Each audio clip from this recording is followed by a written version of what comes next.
Daremos inicio. Prepare sus preguntas. Hola, ¿qué tal? Muy buenas tardes, tengan todos ustedes bienvenidos a Hospital Nacional, un HN Live una vez más. Tengan todos ustedes una feliz tarde. Nos encontramos en el HN Live Hospital Nacional, nada más y nada menos que con la doctora Ninochka Mendoza, con quien vamos a hablar precisamente de trombofilia. Trombofilia y trombofilia durante el embarazo. Así que si usted que está conectado, todas las chicas que están conectadas, sus familiares, sus amigas y saben que ahorita tenemos una chica que está embarazada y ¿por qué no? Un paciente de trombofilia, tenemos a la doctora Ninochka en casa, así que aproveche para hacer las preguntas necesarias y vamos a aprovechar al máximo. Doctora, bienvenida a este HN Live tan esperado. Bienvenida, doctora. Muchas gracias por haberme invitado y aquí estoy para cualquier tipo de dudas que tengan y poderlas ampliar. Así es, doctora. Nosotros, pues, el tiempo corre y vamos a aprovecharla al máximo. Estábamos hablando detrás de cámara de un montón de cosas interesantes, pero para empezar, doctora, ¿quién es la doctora Ninochka Mendoza? Cuéntenos de su especialidad. Hola, ¿qué tal? Bueno, yo soy egresada de la Facultad de Monterrey, México. Hice mi especialidad en el Hospital del Seguro Social y mi subespecialidad de hematología en el Complejo Hospitalario Arnulfo Arias Madrid, y tengo una subespecialidad en trasplante de células madres. Interesante, ¿vio? Se lo prometimos, una especialista con toda la experiencia para poder sacar todas esas dudas que tenemos sobre la trombofilia. Ahora bien, doctora, arrancamos, porque esto va a ser interesante. Ya sabe usted, tiene sus dudas, escríbalas para que nosotros podamos transmitírselas a la doctora Ninochka y podamos entonces conversar sobre este interesante tema. Doctora, arranquemos. Trombofilia, ¿de qué estamos hablando? Explíquenos un poco. Bueno, la trombofilia es una condición que realmente es nueva. Tenemos los primeros estudios en el 2005, o sea que más o menos tenemos casi 14 años de haber empezado a ver los primeros casos. Es una condición que predispone a formar coágulos dentro de nuestros conductos venosos y arteriales, obstruyendo el flujo sanguíneo donde aporte este órgano, ¿no? Que puede ser cualquier sistema de nuestro cuerpo. Eso hace que el paciente pueda tener pues disminución del flujo de oxígeno y daño en cualquier órgano de nuestro cuerpo. Ahora bien, doctora, cuando usted nos menciona coágulos, nos menciona en detalle de lo específica que es la trombofilia, ¿quiénes pueden ser propensos? O sea, ¿quiénes son estas personas propensas o todos podemos ser propensos? Bueno, no es una propensión, es un estado en el que normalmente nuestro cuerpo fluye a través de estos conductos arteriales y venosos de una manera, por así decirlo, líquida. Para que eso se mantenga así, nuestro cuerpo tiene sustancias dentro de la sangre que hacen posible esta situación. En el momento en que estas sustancias están ausentes o están elevadas o no se producen, estas sustancias hacen que nuestra sangre se vuelva más espesa, produciendo en un momento dado el estancamiento y la formación de un estado semisólido que ustedes llaman coágulo, que en la terminología médica se llama trombosis, que es la formación de esta sustancia que es la sangre en un estado semisólido. Al tener esta producción de coágulos dentro de esos conductos es lo que llamamos una trombosis. Entonces, lo que hace producir esa trombosis es la enfermedad llamada trombofilia. Ok. Ahora bien, doctora, eso usted nos menciona precisamente de la especificidad de la sangre. Algunos de nosotros tendremos la manera, ¿hay categorías en donde se clasifica el paciente de trombofilia? Bueno, es muy difícil clasificar. Nosotros en la trombofilia pues tenemos hereditarias y adquiridas. ¿Qué significa esto? Que ustedes pueden adquirirla durante la vida adulta y hasta la fecha no hemos encontrado las causas que puedan producir esta condición de la sangre. Pero en el 5% de algunos pacientes se puede asociar a enfermedades, por ejemplo, como tiroides, lupus, artritis reumatoidea, enfermedades inmunológicas. Y el otro porcentaje son trombofilias de tipo heredada, o sea que sus padres se la transmiten a sus hijos. Esas son las clasificaciones, heredadas y adquiridas durante la vida adulta. Ahora, usted los acaba de dividir, heredadas y adquiridas durante la vida pues adulta. Esos en la etapa de la vida adulta, de acuerdo a los estudios que se están viendo, porque usted nos menciona que es reciente, es una patología que se está viendo recientemente. ¿Cuáles han sido las causales principales que hacen la aparición de la trombofilia en algunos cuerpos? Bueno, nosotros normalmente cuando nos preguntan de cómo yo puedo pensar en que puedo desarrollar esta enfermedad, pues es muy difícil, dado de que esta enfermedad pues no tiene síntomas característicos. Y lo que nos llega a nosotros es personas que han tenido antecedentes de trombosis, sean hombres o mujeres, y que quieren investigar por ser tan jóvenes y sin tener ningún antecedente previo si tiene o no esta enfermedad. Y otras personas nos mandan o nos llegan porque han tenido pérdidas de sus bebés.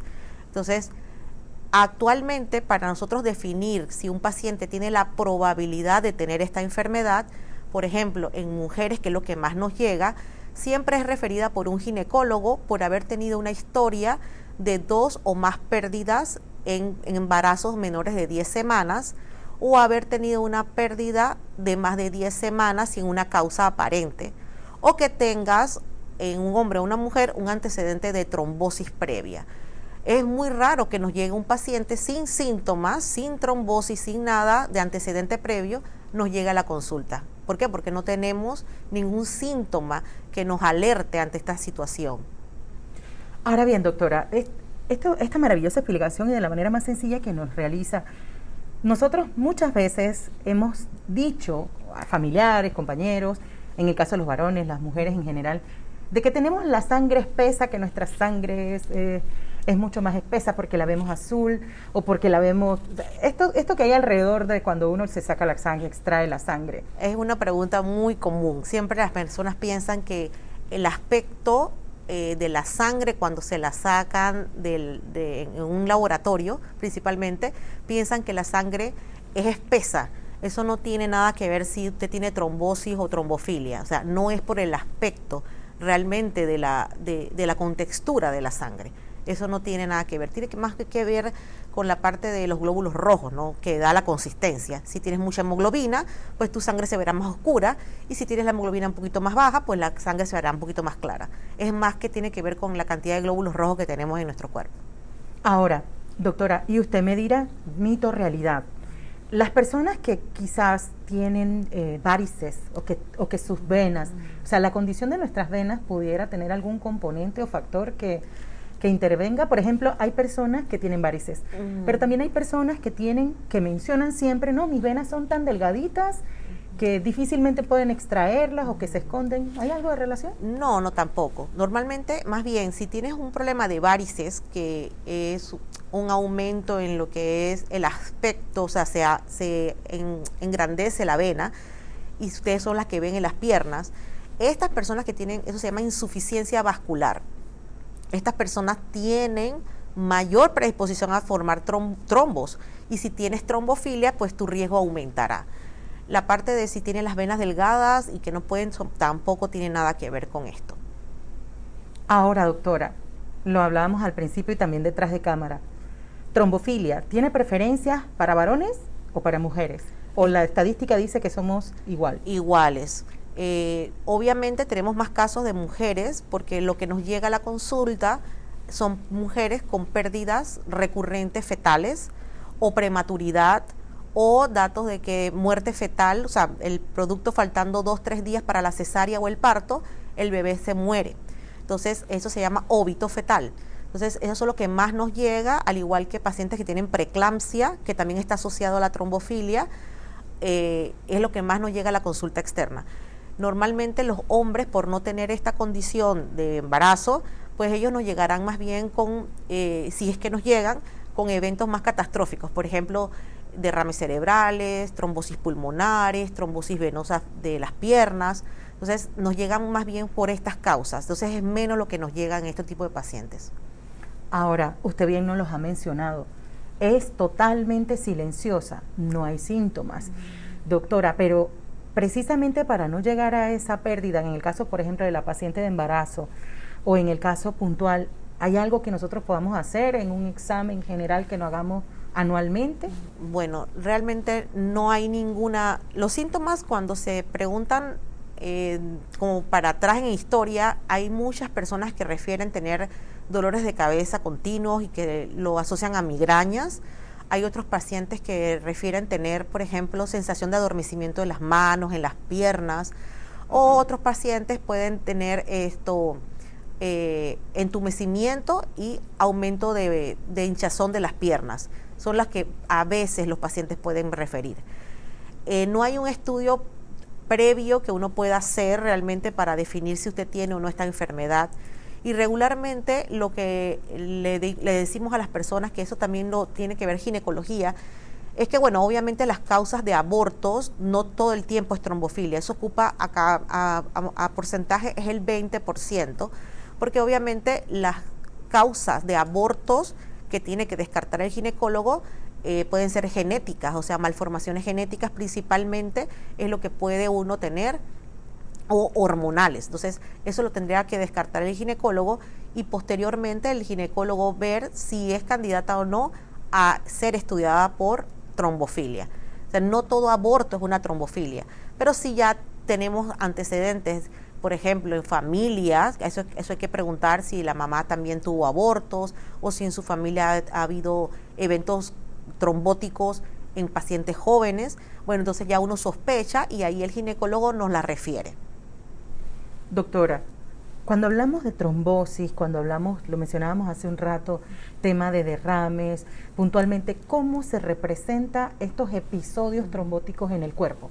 Que podríamos decir, ok, perfecto, este era un paciente de trombofilia y se dio una trombosis como tal. ¿En cuáles partes del cuerpo podemos verlo? Bueno, por ejemplo, en pacientes jóvenes, o sea, menores de 50 años, en el cual haya hecho un evento vascular cerebral, que es un término médico al que las personas normalmente llaman derrames, en el que la mitad del cuerpo queda sin funcionar.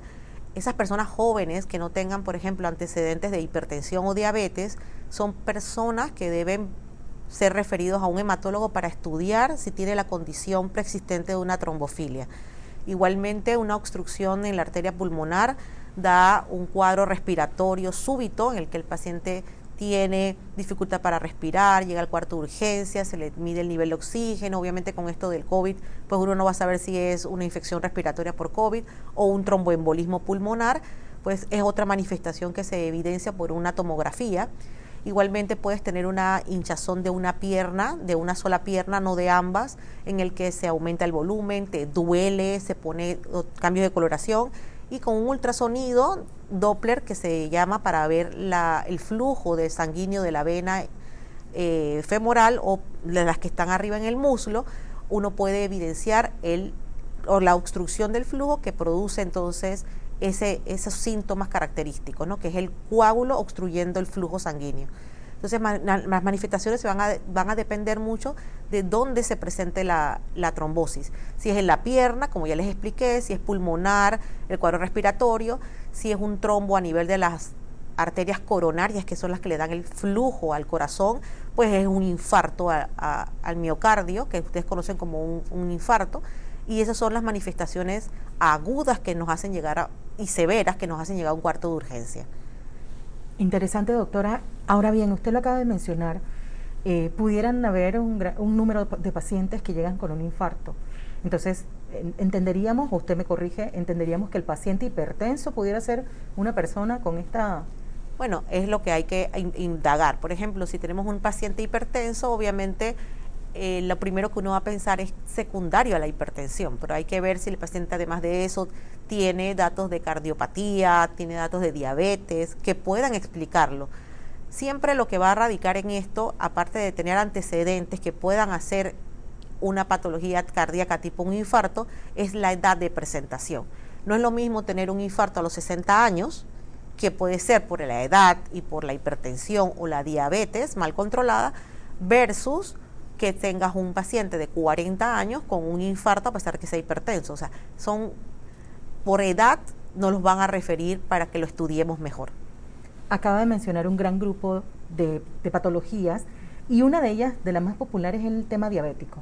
¿El paciente diabético tiene que cuidarse de esto claro, puntualmente igual que el hipertenso? Igual, diabético, hipertenso, obeso, con colesterol y triglicéridos altos, son factores predisponentes de trombosis. O sea, si podemos enumerar, la trombofilia sería otro factor de riesgo. O sea, es una condición que te puede producir, como la diabetes, la hipertensión, la obesidad, el colesterol y triglicéridos altos, la falta de inactividad física. Esos son factores de riesgo independientes para tener una enfermedad cardiovascular como las que he mencionado hasta ahora. Ahora bien, doctora, nosotros, y también la intención es orientar a todas las chicas pues que están en su periodo de embarazo, ahorita están, ¿qué ocurre cuando nosotras como pacientes embarazadas, llámese que empezamos a tener detección de preeclampsia, elevación en este caso de hipertensión, nos detectan diabetes gestacional, o sea, somos candidatas para, hay que tener cuidado? Exacto, bueno, normalmente en una mujer embarazada que lleve su control prenatal, por eso es que es un control prenatal, estos son eventos que cualquier mujer embarazada puede tener. Recuerden que el embarazo es un estado pro-trombo, o sea, normalmente sin tener ningún antecedente previo, el hecho de tener un embarazo eleva hormonas necesarias para poder llevar a término este embarazo, y estas hormonas predisponen a tener mayor riesgo de desarrollar trombosis. Entonces, todo lo que eso se añada a factores de riesgo, por ejemplo, obesidad durante el embarazo, diabetes gestacional, hipertensión durante el embarazo, puede originar que se adelante el término del embarazo y tengas un prematuro y no realmente ser una trombofilia.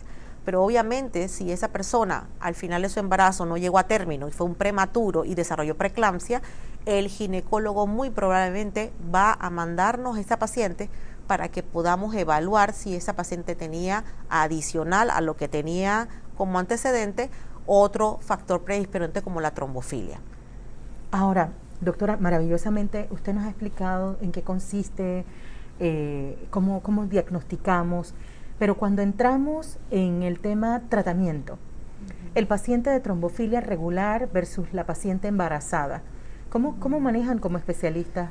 Bueno, regularmente como es una condición que produce trombosis, hay pacientes, dependerá del tipo de trombofilia, nosotros manejamos casi a todos estos pacientes si ha tenido antecedentes de trombosis con, por ejemplo, una cardioaspirina.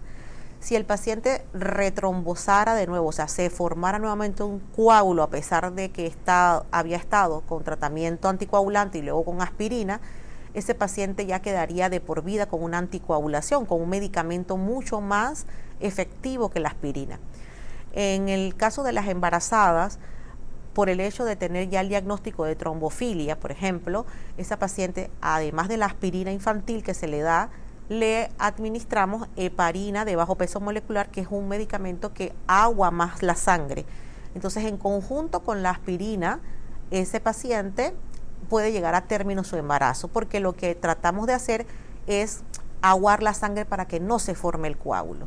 Y obviamente también monitorizando ciertas vitaminas como la B12 y otros niveles, por ejemplo, de homocisteína, que hay pacientes que tienen homocisteína elevada, que también es un estado pro coágulo. Entonces, todas estas cosas se manejan, pero principalmente se manejan con aspirina infantil de niños y con la heparina de bajo peso molecular, que la paciente misma se automedica, se inyecta a nivel de la piel como si fuera una insulina, ¿ves? Subcutáneo, y la paciente durante todo el embarazo debe colocarse esto, y nosotros la monitorizamos por lo menos las primeras 20 semanas, que son los más riesgosos del aborto, y luego al final del embarazo, porque empieza de nuevo la curva a tener mayor impacto en lo que es la muerte fetal cercana a la fecha del parto.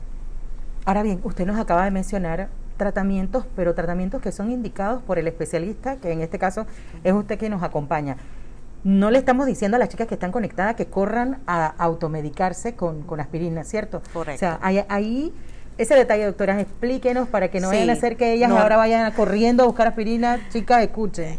Ajá, normalmente siempre ante cualquier enfermedad o sospecha, siempre la paciente o el paciente debe acudir a su médico. El médico es el único idóneo y responsable de hacer el diagnóstico oportuno, si lo tiene o no, y posteriormente dar el tratamiento específico para cada patología. Entonces es muy importante eso. Si usted ha tenido un antecedente de pérdida fetal, pues usted puede llegar donde su ginecólogo y preguntarle si usted podría ser una paciente potencial para estudiarle la trombofilia, y el ginecólogo le orientará dependiendo de la cantidad de pérdidas, ¿verdad? Para que nosotros podamos atenderla con mucho gusto. Ahora, doctora, tenemos una consulta que va ligada a alguna de las preguntas y ya aquí tenemos ovaciones para usted en todos los que están conectados. La verdad que están muy atentos a lo que usted nos está explicando y algunos de ellos pues son pacientes suyos y le dan las gracias por las maravillosas obras que usted como médico les ha recomendado, en este caso los tratamientos. Tenemos una pregunta y tiene que ver, doctora, con que, a mí me hacen la detección de que soy paciente de trombofilia. ¿Esto me va a acompañar por el resto de mis días aunque la detección haya sido durante el embarazo, no es como otras que desaparece después del embarazo? Muchas veces me hacen esa pregunta. Las personas piensan que es una condición que está durante el embarazo y no es así. Es una condición preexistente que durante el embarazo te puede producir abortos, prematuridad y óbitos fetales y preeclampsia. Pero es una condición que te puede también llevar a tener complicaciones, como les expliqué, cerebrales, cardíacas, pulmonares, o sea, en todo lo que ocupe nuestro sistema venoso y arterial. Pero eso también va a depender mucho del tipo de trombofilia que se le haya diagnosticado, o si, por ejemplo, tiene 1 o 2 o 3 trombofilias de las que son más frecuentes. Las más frecuentes asociadas a estos eventos trombóticos, por ejemplo, es una mutación hereditaria del factor 5 Leiden, el factor 2 de protrombina principalmente, la deficiencia de proteína C, la deficiencia de proteína S, que son las que más ligadas están a eventos trombóticos severos. Hay muchas clases de trombofilia y hay unas que son menos frecuentes estos eventos. Entonces va a depender mucho de qué tipo de trombofilia y si tienes 1 o 2 o 3 asociadas, que puede ser el caso. Ahora bien, doctora, hace un rato usted nos mencionaba precisamente de que si bien es cierto, esto es silencioso y se han visto algunos síntomas X o particulares pudieran estar relacionados. Pero una persona que tiene este hormigueo, la mayoría de las veces nosotros el hormigueo en las manos lo relacionamos al corazón o lo relacionamos a que nos va a dar algo. ¿Es recomendable que visitemos un hematólogo o tendríamos que visitar otro especialista? Normalmente es un síntoma muy frecuente y puede ser por muchas causas. Puede ser por deficiencias de vitamina B12, puede ser por problemas neurológicos del sistema nervioso periférico, puede ser por que de repente tengas un dolor en el hombro que esté comprimiendo la parte nerviosa y te puede dar el síntoma, puede ser un dolor cervical que esté comprimiendo las cervicales y obviamente el sistema nervioso pasa por la parte del cuello y pasa hacia los brazos. Entonces es una manifestación clínica que puede ser cualquier cosa. Entonces allí lo que se recomienda es que el médico general o el médico internista de cabecera sea el que aborde el diagnóstico para descartar todas estas posibles causas, y si ya con eso no llega a un diagnóstico, entonces se le puede mandar a ver a hematología para ver si no tiene alguna otra cosa que pueda explicarnos esta sintomatología. Ahora bien, doctora, usted nos explicaba hace un rato que precisamente pues ya sabemos que la complicación mayor es el fallecimiento pues de nuestro bebé en el caso del embarazo, pero en su experiencia ¿se han tenido pacientes que se le ha podido detectar a tiempo y han llegado a buen término como tal? Sí, como no. Normalmente cuando, por ejemplo, las guías a nivel internacional son claras diciendo que uno tiene que esperar a tener 3 pérdidas. Y es lo que más nos cuesta como médico, porque el paciente no quiere esperar a tener 3 pérdidas. Entonces hay mucha ansiedad y el ginecólogo obviamente también. Entonces ha cambiado en los últimos años esto. Si tenemos una paciente, por ejemplo, embarazada, con una amenaza de aborto, automáticamente el ginecólogo envía a la paciente a referirlo al hematólogo para que haga el abordaje diagnóstico temprano y poder ver si está positiva, entonces darle tratamiento. Entonces, de unos años para acá, eso ha mejorado y hemos tenido muchas más tasas de éxitos y menos pérdidas fetales en estas pacientes, siempre y cuando el ginecólogo lo considere así. Entonces, nos puede llegar pacientes embarazadas con amenazas de abortos o de prematuridad, o ya con la pérdida fetal previa, que es una, y ya quieren entonces después de esa pérdida estudiarlas. No esperan a tener hasta 3 pérdidas como dice el consenso. Ok. Doctora, siempre cuando nosotros tenemos una patología como seres humanos, algunas se pudieran evitar. En el caso de la trombofilia, ¿habría algún tipo de recomendación que hiciera que nosotros no llegáramos a ese punto o por lo menos evitarlo lo más posible? Bueno, es muy difícil. Por ejemplo, cada día más hay, como es una enfermedad nueva, como ustedes verán, así como tenemos el COVID que es nuevo y que desconocemos mucho de él, pues así nos ha pasado con la trombofilia. En muchos países, por ejemplo España, ya se creó una ley para detección de trombofilia y manejo a nivel nacional. Entonces eso depende mucho de qué más nosotros descubramos, pero actualmente pues todo se rige ante qué criterio tenga el médico tratante para mandar o no al paciente. Entonces, como no es una enfermedad, no es una condición que te dé síntomas previos ni te avise, sino que nos llega ya con la catástrofe clínica, es de ahí en adelante. Yo siempre le he dicho al paciente que uno tiene que evitar factores de riesgo predisponentes. Tenemos que tener una mejor alimentación, tenemos que tener disminución de lo que es la ingesta de carbohidratos, tenemos que tener una alimentación basada en vegetales, menos grasas, menos azúcares, ¿verdad? Que nos cuesta por nuestra condición de panameños, que nos gusta mucho el arroz con los espaguetis y la ensalada de papa. Viene Navidad, doctora. Exacto, entonces tenemos una mala alimentación que es rica, pero es mala.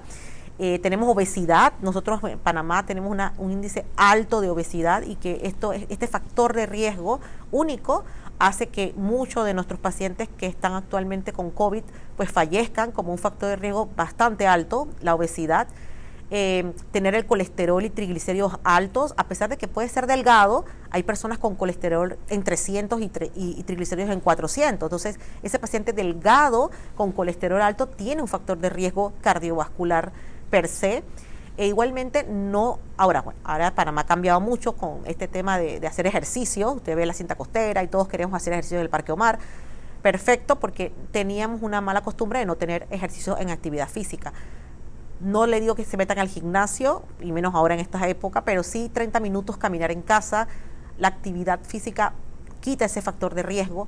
Entonces son cosas que debemos mejorar antes de, por ejemplo, pensar en tomarte una aspirina pensando que tienes trombofilia. Es cambiar tus hábitos, ¿verdad?, de tu vida diaria. Y si eres diabético o hipertenso, porque pues ya la tienes, o sea, tienes que tener un control estricto con un médico, ir a tus citas mensuales o trimestrales y tomarte tus medicamentos, tomarte la presión, consumo bajo de sal. Por eso hicieron una ley para que no pusieran sal en la mesa del restaurante, porque somos muy dados a que después que nos sirven el alimento, le echamos sal adicional a la comida. Todas son cosas para tratar de evitar complicaciones cardiovasculares en un futuro. Entonces está de nuestra parte modificar todo esto en nuestras vidas. Ahora bien, doctora, en el caso puntual del que ya está diagnosticado, que es una persona que sufre en este caso, trombofilia, tiene la patología ya enfrente, precisamente esas recomendaciones son iguales, su vida cambia, gira hacia algún lado en particular, o bajo sus tratamientos de medicamentos únicamente, o cambia su estilo de vida, tiene que cambiar. Debe cambiar, porque si el paciente tiene adicional este factor de riesgo, pues el paciente nosotros integralmente lo evaluamos y lo mandamos a hacer dieta, a hacer ejercicio, a controlar mejor su nivel de grasa en el cuerpo, a mejorar la ingesta, disminuir la ingesta de sal. O sea, sí hay modificaciones en el estilo de vida, porque como yo le explico al paciente, hay pacientes que me llegan diabéticos, hipertensos, obesos, colesterol alto, fuman, toman licor, no hacen actividad física y tienen trombofilia. O sea, podemos ir a cualquier funeraria y podemos ahí ver qué cajita nos va a tocar, y lo digo en broma, pero es que es así. Cada factor de riesgo aumenta nuestra posibilidad de morir. Entonces, si queremos tener una mejor vida, hay que modificar todo. Entonces, un paciente que tiene trombofilia diagnosticada con nosotros, créanme que nosotros tenemos que hacer un abordaje integral de todo lo otro que tenga el paciente para tratar de que nada de esto pueda pues ocurrir un desenlace en la vida del paciente. Ahora bien, doctora, si bien es cierto, nosotros estamos hablando del paciente que tiene trombofilia, estamos hablando de los riesgos durante el embarazo, estamos hablando de los cuidados, pero adivine, llegó COVID. ¿Qué pasa con el paciente de trombofilia y COVID? COVID habla de que todo tiene que ver con un tema trombótico en este caso. Y ahora usted nos dice, llega COVID y ya yo sufro trombofilia. A ver, cierro la puerta, tiro la llave, ¿qué hacemos con este paciente? Oiga, eso es una pregunta que muchos pacientes nos han hecho, llamadas telefónicas desde que llegó el COVID. Y es fácil explicar. O sea, no porque tengas trombofilia te va a dar COVID. O sea, acuérdese que COVID es una infección viral en el cual todos los factores de riesgo, obesidad, diabetes, hipertensión, edad, bueno, agréguenle la trombofilia, tendrás un riesgo de que probablemente si el COVID empeora el cuadro respiratorio a tal punto en que llega a ser intubado y pueda llegar la fase esta de coagulopatía ocasionada por el COVID en la tercera fase, el paciente con trombofilia tendrá más riesgo de desarrollar esos microtrombos. Es un factor de riesgo adicional que no lo tiene otra persona que no tiene trombofilia, obviamente, ¿no?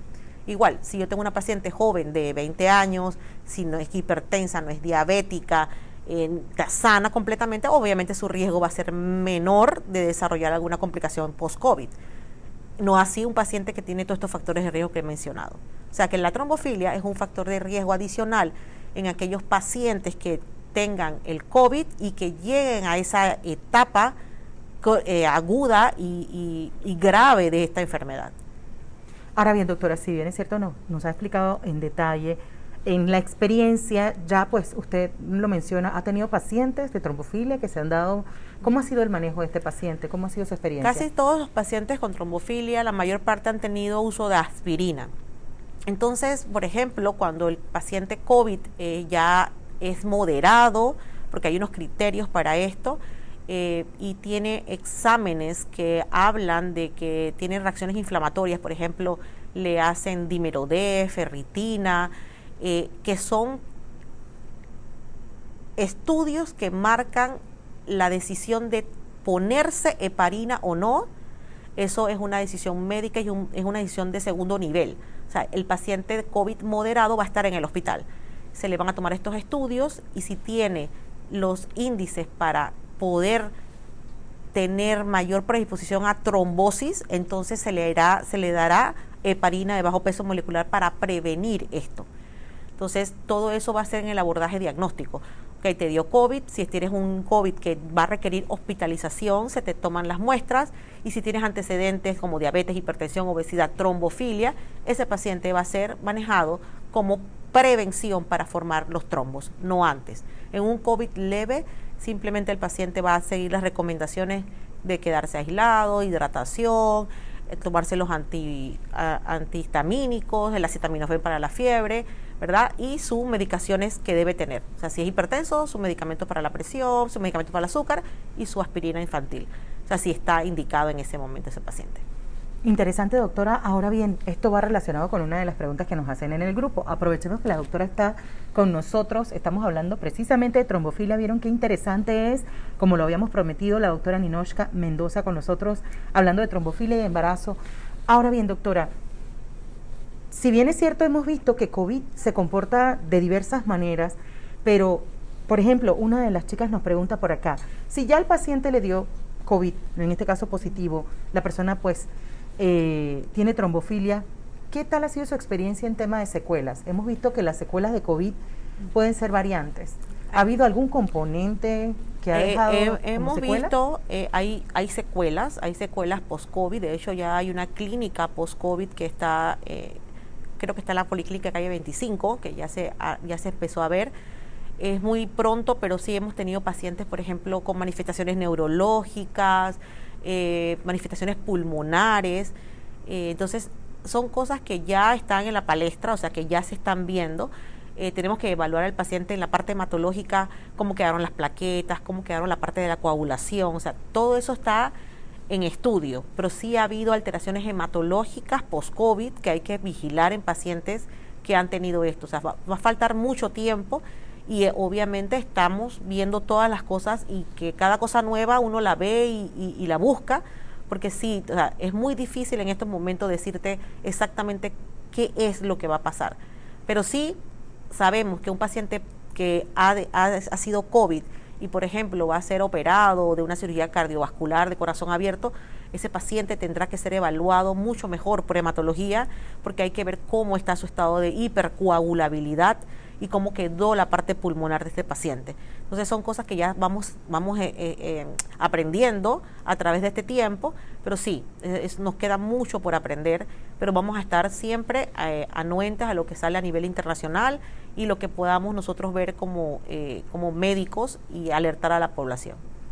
Bien, hay alguien que nos pregunta, doctora, dolor en las piernas, se le duermen las manos, ¿puede ser en este caso secuelas o parte de eso que hablamos hace un rato? Del COVID. Sí. Sí, como no, hay muchos pacientes se llama neuropatía. El paciente, he tenido varios pacientes que nos han llegado a la consulta diciéndonos que tienen un dolor durante las noches principalmente, sienten que la pierna le duele, no le quita la acetaminofén el dolor, lo siente como si fuera quemante, lo manifiestan, sienten como quemazón en las piernas, en las manos, no los deja dormir, y lo característico es que siempre casi es en la noche, en el día se quita y en la noche vuelve a aparecer el síntoma. Entonces normalmente le damos medicamentos vitamínicos para tratar la parte neuropática, ¿verdad? Pero eso se va desapareciendo. Hay pacientes que nos han dicho como les ha demorado hasta 6 meses después del COVID. Y hay otros que todavía siguen. Es como, por ejemplo, lo de la falta del gusto y del olor. Hay pacientes que se le va en 1 o 2 meses, y hay otros que todavía tienen 6 meses y no le ha regresado. Entonces todo va a depender de los pacientes, ¿no? Pero sí son cosas que no sabemos en qué momento se van y en qué momento se quedan, y es lo que estamos viendo hasta ahora. Ahora bien, doctora, inclusive aquí usted tiene pacientes hasta de Chiriquí. Aquí tenemos Ajá. la bandera chiricana ovacionándola como... El país de Chiriquí. Sí, en el país de hermanos chiricanos, ¿verdad? Con el permiso de todos los santeños que también estén presentes y los herreranos y de todas las provincias en general. Ahora bien, doctora, recomendaciones para esa paciente de embarazo. Claro, tenemos un montón de chicas que están conectadas y digo, tras que tenemos COVID, tenemos otro montón de cosas alrededor.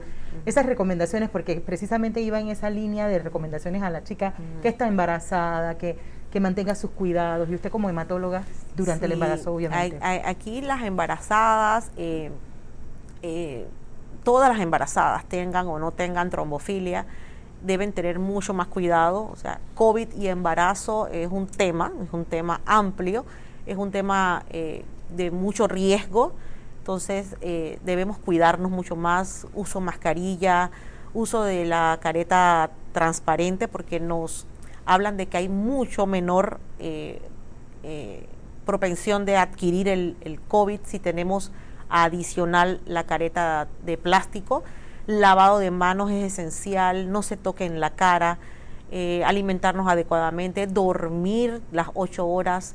En una mujer embarazada es muy, muy importante esto, la alimentación, el dormir, el hacer ejercicio, actividad física, y principalmente, o sea, traten de no salir si no necesitan salir, sean las últimas personas en salir de su casa. Si alguien tiene para que le hagan el súper o para que le hagan todos sus mandados, es preferible, porque realmente una embarazada con COVID puede perder al bebé.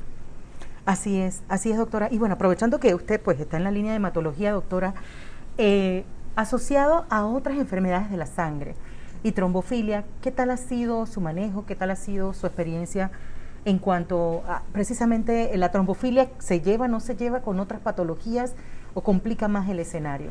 No, realmente no. Ese es un estado hipercoagulable que dependerá, como les explico, de qué tipo de trombofilia tengas. El paciente, de hecho, cuando hacemos el diagnóstico, tendrá 30 a 28 años, pues ha tenido 28 años de vivir bien, no tiene ni idea de que tiene esta enfermedad.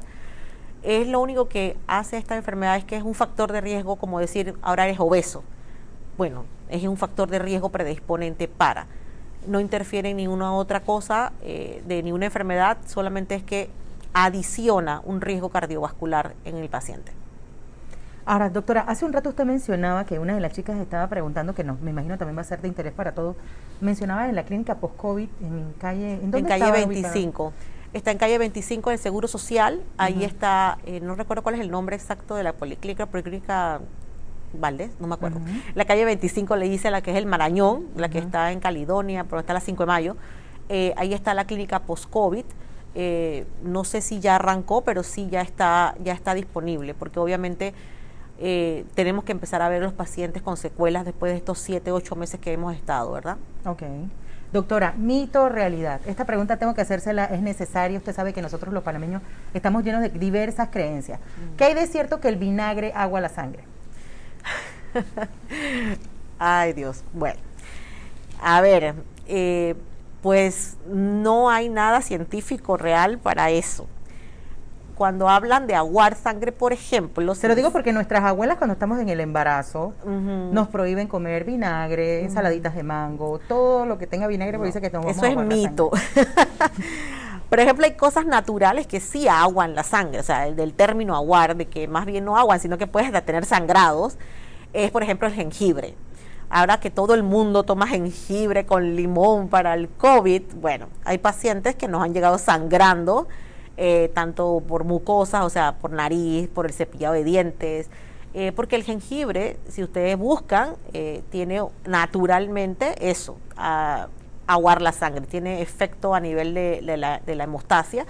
Igualmente la gente que toma cosas naturales como el cúrcuma o el turmeric, que le llaman en inglés, también la gente la uña de gato, la cola de tiburón, el ginseng, el ginkgo biloba, el té verde, el té rojo, el té blanco, todas estas sustancias y cada hoja verde que la gente me dice que se va a hacer en té, o sea, si se sabe el nombre, búsquelo en Google y lo pone hemorragia al lado y ahí le dirán si es hemorrágico o no, o sea, eso agua la sangre. Entonces sí, hay sustancias naturales que pues son buenas, pero tienen efectos adversos en la sangre.